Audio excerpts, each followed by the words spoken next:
درود به همه، امیدوارم کارتون خوب باشه. امروز میخوام تجربه خودم رو از خوردن 5 گرم ماجیک ماشروم نژاد مکنایی بگم. تجربه که چه عرض کنم، وحشتناک بود. تو یکی از ویدیوهای قبلیم تو شورت ها گفته بودم که بهترین تریپام اونایی بوده که تو خونه بوده و روی 3 گرم. من تریپ 8 گرمی هم داشتم تو خونه. اینجوری بوده که قارچه داشت منفجرم میکرد دیگه، از همه تک تک سلولای تنم داشت میزد بیرون. خیلی تریپ عجیب غریب و سنگینی بود، خیلی لذت بخش بود، به شدت لذت بخش بود اون 8 گرمه. یه سری نکات خیلی ریز هست باید بهتون بگم. خب من استفراغ کردم روی اون 8 گرمه، با این حال که قرص تعوام خورده بودم. از نظر غذایی هم قبلش یادم نمیاد که چیزی خورده، معمول رعایت میکنم که چیزی نخورده باشم، ولی خب با این حال باز استفراغ کردم و بعد از اون یه تریپ خیلی عجیب غریب سنگینه، خیلی خوب و لذت بخشی بود. مثلا حجم نورهایی که مثلا میدیدم روی اون 8 گرم بی نهایت بود، بی نهایت نور بود روی اون 8 گرمه. روی 3 گرم 2 گرم اینا هم باز اوکی بود، همه چیز اون خوب بود. یه نکته‌ای که داره این که حتما یه آدم کاربلد بالا سرتون باشه، یه کسی که خودش خورده باشه، دانش داشته باشه، تجربه داشته باشه، مست نباشه، اومده باشه اونجا که وقت اختصاص بده به تو، مثل یک معلم، مثل یک پرستار، مثل یک رفیق.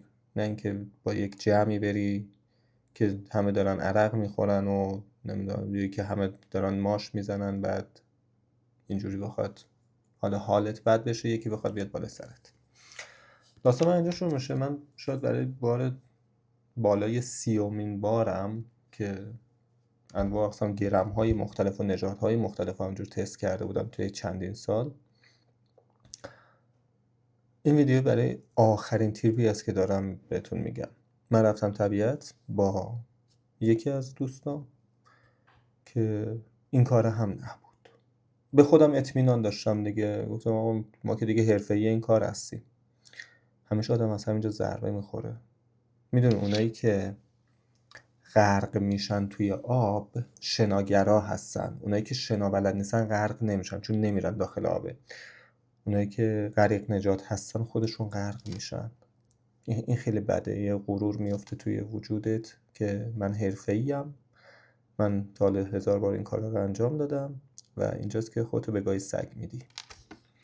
من دقیقا همین بلا رو سر خودم آوردم. رفتم تریپ توی منطقه جنگلی، دور افتاده، دور از شهر، دور از هر گونه آبادی، جز خودم و دوستم.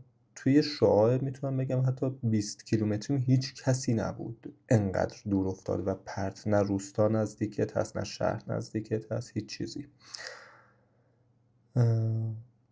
رفتیم اونجا، تریپ رو شروع کردم. یه سری چیزا رو هم رعایت نکرده بودم. من صبحش یه شات قهوه خورده بودم، دو تا شات قهوه خورده بودم. بعد 2 تا شات زنجبیلم خورده بودم. بعد از اون، یعنی بعد از ظهرش، من تو قهوه رو صبح خورده بودم، ناهار نخوردم، 2 تا شات زنجبیل خوردم، آب زیادی خورده بودم، یه موز یه انبه قبلش خورده بودم و بعد دیگه رفتم برای تریپ هم من توضیح دادم که من چجوری قارچ‌ها رو درستش میکنم. این که آسیابش کردم، دمنوشش رو فقط خوردم، خود قارچه رو من نمیخورم دیگه، خیلی معده رو اذیت میکنه.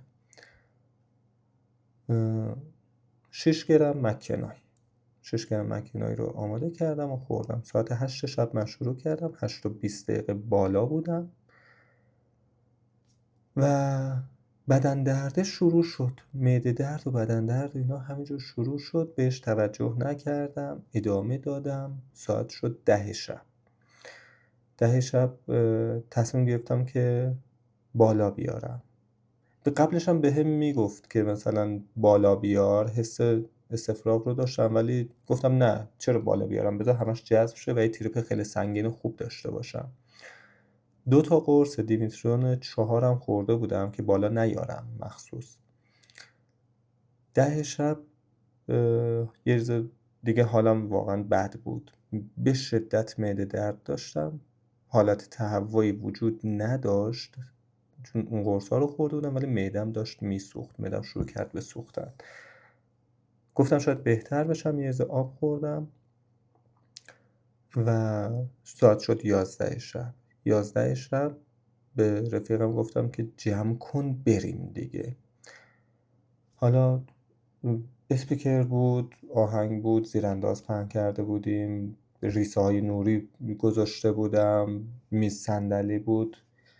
نمیتونین تصور کنین که من چجوری اینا رو فقط میریختم داخل ماشین، جمع نمی کردم. من میریختم شاید داخل ماشین، میز باز من گذاشته بودم تو ماشین. مثلا این پتویی که رو زمین پهن کرده بودیم اینجوری تا کرده بودم با همه چیزایی که روش بود، با همه خاک و خاشاک و اینایی که بهش بود، همه اینا رو تا کرده بودم گذاشته بودیم تو ماشین.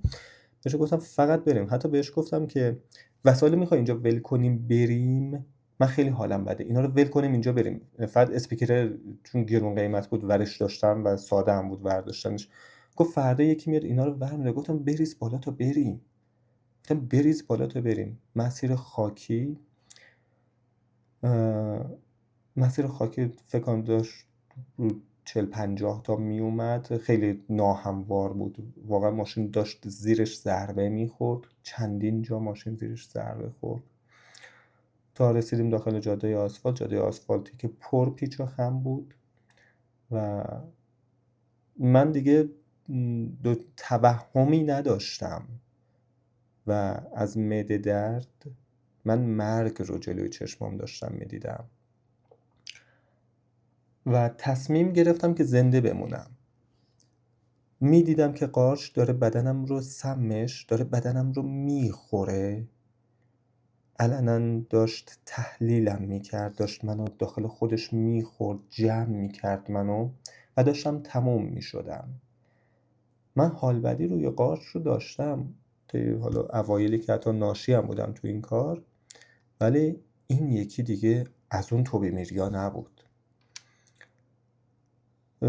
با سرعت خیلی زیادی 1/2 ساعت رانندگی کردیم تا رسیدیم به بیمارستان و من میتونستم راه برم، اوکی بودم، حرف میزدم، راه میرفتم، ولی از درون معدم داشت حس میکردم دیگه معده ندارم.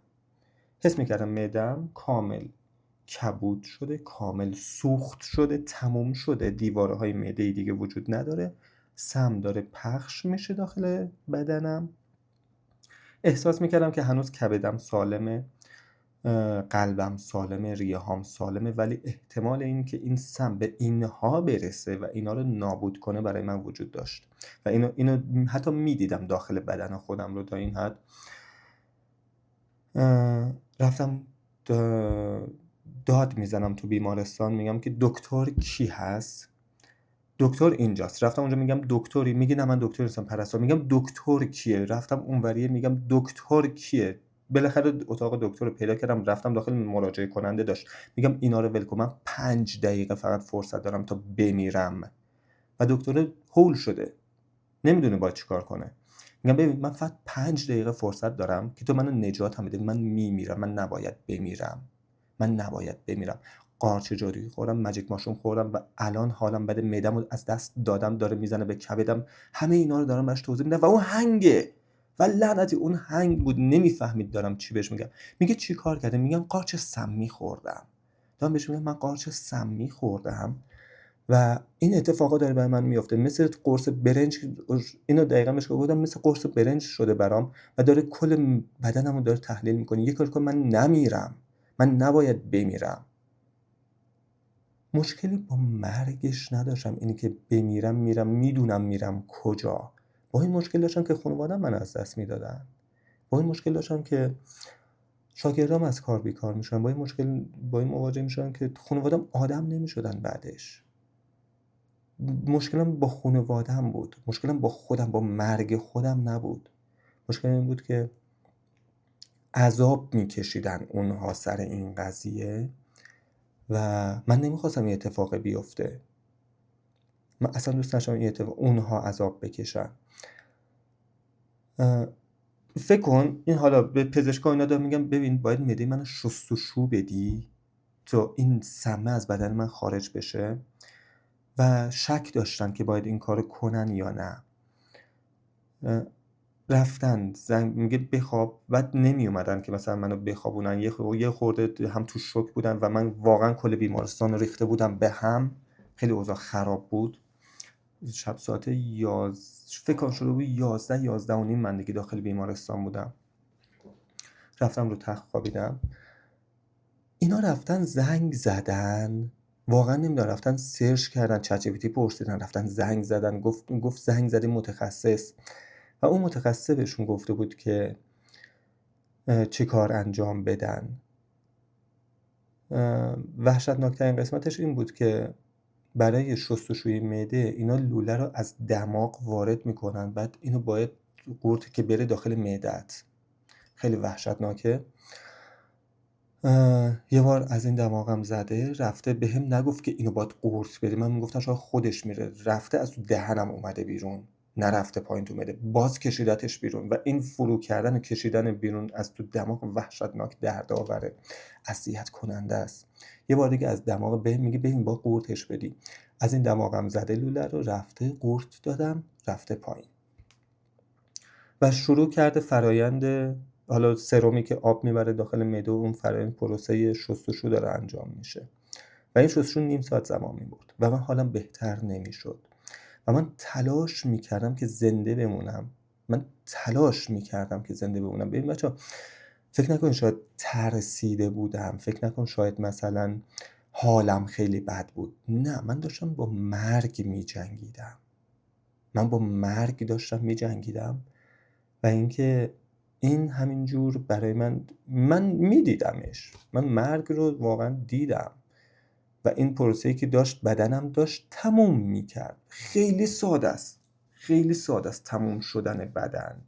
اینی که مثلا سم بخوری بمیری چجوری اتفاق میفته، خیلی ساده. تخمی آدم میمیره، یعنی بهش افتضاح ترین شکل ممکن راحت میمیری سر این قضیه. و اینکه بهشون میگفتم، بعد اینا حالا دانش ندارن، لعنتی‌ها، پرستار، دکتر، هیچ کدوم حتی اینو اصلا نمیدونستن که همچین چیزی وجود داره. دارم بهش میگم بابا یه ذره مطالعه کنید، چرا هیچی نمیدونین راجع به این؟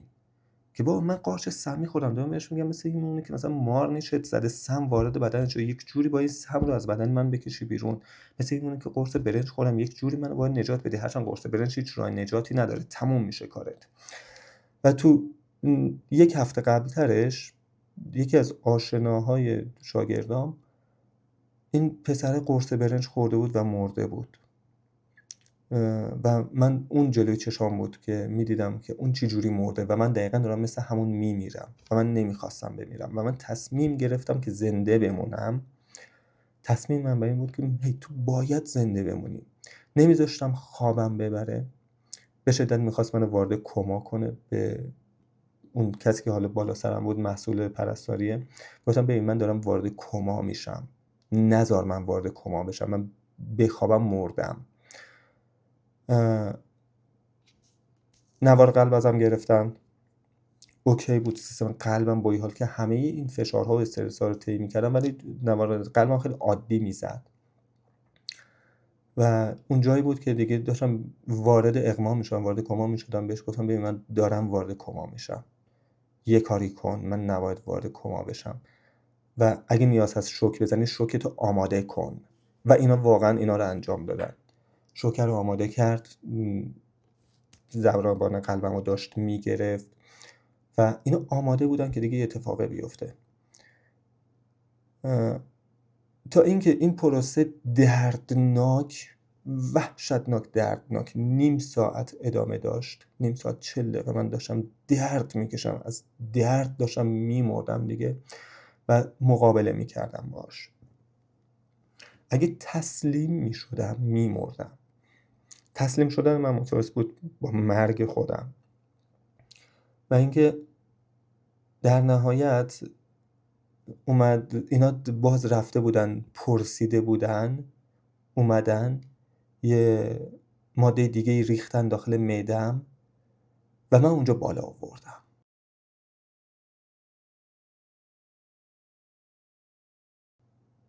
من قبلش خودم خیلی تلاش کرده بودم، انگشت زده بودم که بالا بیارم آب زیاد. من 1 لیتر آب خوردم تو همون جنگلی که بودم که بتونم بالا بیارم و بالا نمی آوردم. چقدر من انگشت زدم اصلا بالا نمی اومد. هیچ چیزی دیگه تو معدم نبود، همه چی جذب شده بود. و این بالا آوردنه اونجا بود که درست شدم. اونجا بود که دیدم هی معدم تازه زنده شده. من هنوز معدمو دارم. من واقعا فکر می‌کردم معدمو از دست دادم. تجربه خیلی وحشتناکی بود، به شدت وحشتناک. ببین ما واقعا کسخالیم.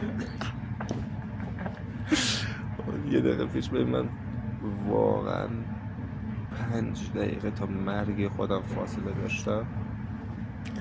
مرگم رو داشتم جلو چشمم میدیدم سر خوردن 6 گرم ماجیک ماشروم. لعنت بهش مکنایی بود. اگه واقعا پزشکا به دادن نرسیده بودم من مرده بودم. نه اینکه مرده بودم، من واقعا مرده بودم. الان این بچه داریم که نشسته بود داشت گریه میکرد، نمیدونست تو سر خودش بزنه چه غلطی کنه و از همش بالاتر که این بچه داریم کسخوری ترین فرد ممکن رو کره زمینه، هیچی بارش نیست. چرا اینجوری هستی؟ احمقی. بعد از همش و مصیبت ترین قسمتش پزشکای اینجا هستن که واقعا در حد یه سرماخوردگی هست.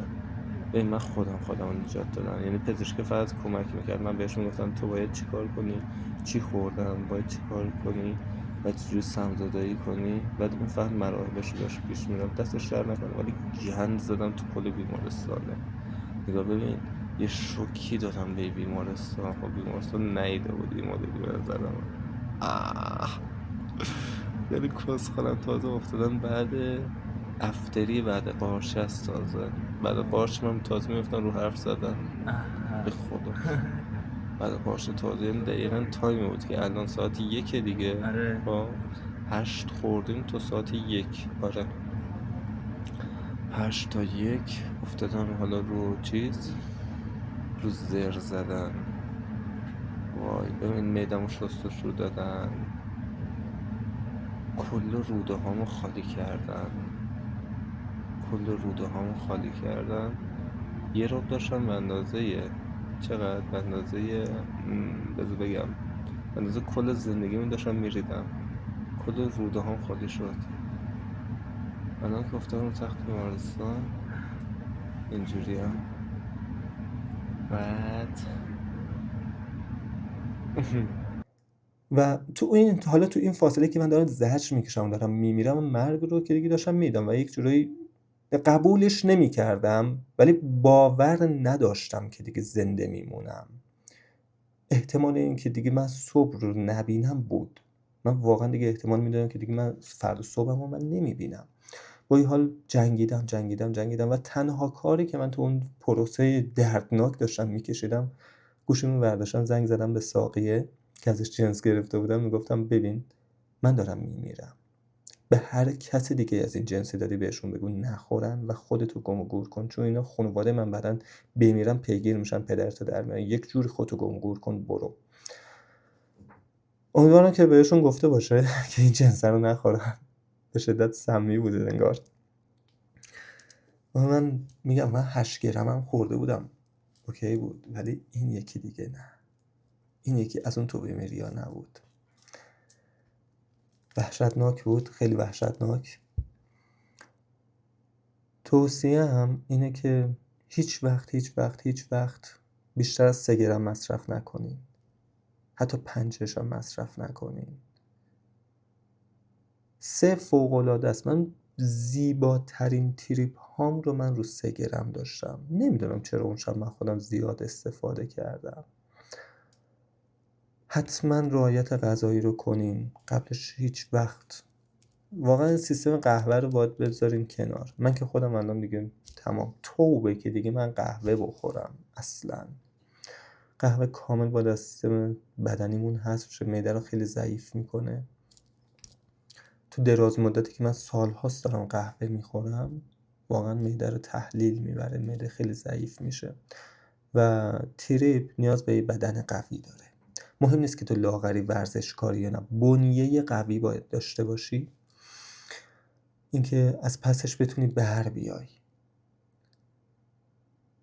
امیدوارم که این اتفاق برای هیچ کس نیفته. با این حالی که من خودم اون روزی که میخواستم تریپ ها رو شروع کنم با ماجیک ماشا، من ساعت ها کتاب خوندم، ساعت ها پادکست گوش کردم، ساعت ها ویدیو دیدم و میدونستم که این قارچه مرگ نداره، مرگ رسمی نداشت، ولی واقعا داشت برای من اتفاق میافتاد. و به اینم فکر نکنین که نه تو حالت حالا بد شده بوده، ترسیده بودی و فکر میکردی میمردی. نه، اصلا اینجوری نبود، اصلا اینجوری نبود. من داشتم میمردم.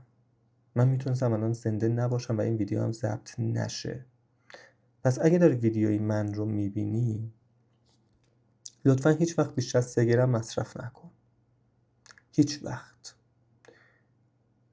وقت بیشتر از، اگه برای آگاهی، برای فلسفهش، برای اینکه تهش رو ببینی، هیچ وقت بیشتر از 3 گرم مصرف نکن. تعداد دفعاتت رو زیاد کن، اشکال نداره. قارچ سریالی هست، لااقل برای من اینجوریه. مهم نیست که چه نژادی مصرف میکنی، همشون یه مدلن، خیلی تفاوت زیادی با هم دیگه ندارن. ولی قارچ مثل یک سریاله، هر بار از همون جایی که تموم شده، از همونجا ادامه میدی، میری مرحله بعد. قارچ مرحله داره، باید مراحلش رو طی کنی و من یک جورایی واقعا تا ته مراحلش رو دیدم. من همه مراحلش رو دیدم، خیلی چیزها رو من دیدم، خیلی چیزها رو. میتونم هزاران ساعت صحبت کنم راجع به این موضوع، ولی واقعا از تو میخوام که هیچ وقت بیشتر از 3 گرم مصرف نکنین.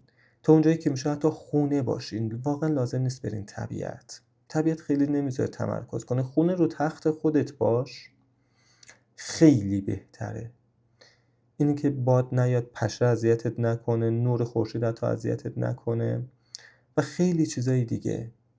امنیت داشته باشی، تو خونه خودت امنیت داری. حتما اون کسی بالا سرت باشه که خودش مصرف کننده بوده باشه، تجربه داشته باشه. اون کسی بالا سرت باشه که رانندگی بلد باشه. من تو همین داستان، من ماشینم اتومات بود و اون کسی که بالا سر من بود بلد نبود واقعا این ماشین اتوماتو برونه. یه گاز ترمزه ولی واقعا بلد نبود. من خودم باید دنده رو عقب جلو میکردم که بتونه مثلا دور بزنه. تا این حد وحشتناک بود برای من. مثلا تو چرا بلد نیستی؟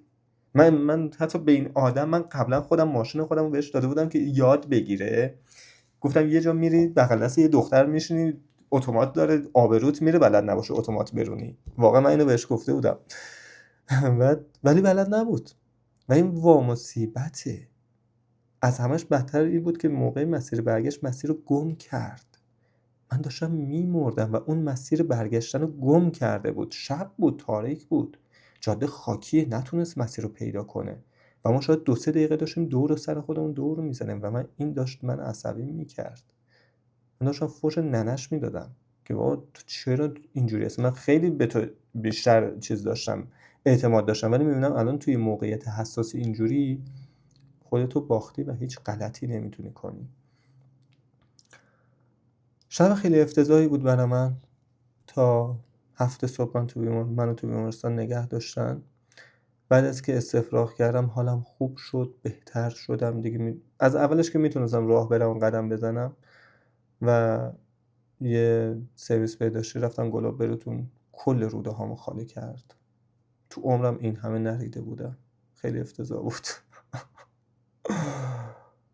هیچ وقت بیشتر از 3 گرم مصرف نکنین و همیشه یک نفر کار بلد بالا سرتون باشه. من مثلا میخواستم به دوست دخترای خودم بدم، من به 2 دختر قارچ دادم. هیچ وقت بیشتر از 3 گرم به اونا ندادم. حتی یکیش با 2 گرم، یکیش 2 گرم و دیگه‌ش هم 3 گرم بود. چرا؟ چون احتمال دادم حاجی من که اینو تا حالا به این قارچ ندم، این بخوری اتفاق براش بیفته من با چه خاکی تو سرم کنم. پس بذار بهش کم بدیم، اشکال نداره. اینکه نمیدونی چه اتفاقی میخواد بیفته، چه جوری میشه، چه جوری پیش میره، بذار با همین 3 گرم اوکی. مگه میخواد چیکار کنه؟ میخواد یه چیزی تجربه کنه، با همین 3 گرم هر چیزی تجربه کنه اوکی. و واقعا هم براشون هم خوب بود. من مثلا وقتی که برگشتم پایین، مثلا از این رو به اون رو شده بودم، با همون 3 گرم اوکی بود. من خودم هم واقعا با 3 گرم زیباترین تریپ هام رو 3 گرم بوده، بهترین ها رو 3 گرم بوده. واقعا بیشترش لازم نیست. امیدوارم که هیچ وقت این تجربه رو تجربه نکنین و امیدوارم که همیشه تریپ‌های خیلی خوب داشته باشین. تریپ‌های فوق‌العاده فلسفی، معنادار که زندگیتون رو عوض کنه. به اون آگاهیت برسی، به اون چیزی که میخوای بهش برسی. زنده باشین و تریپ‌های خوبی داشته باشین. ممنونم از همتون.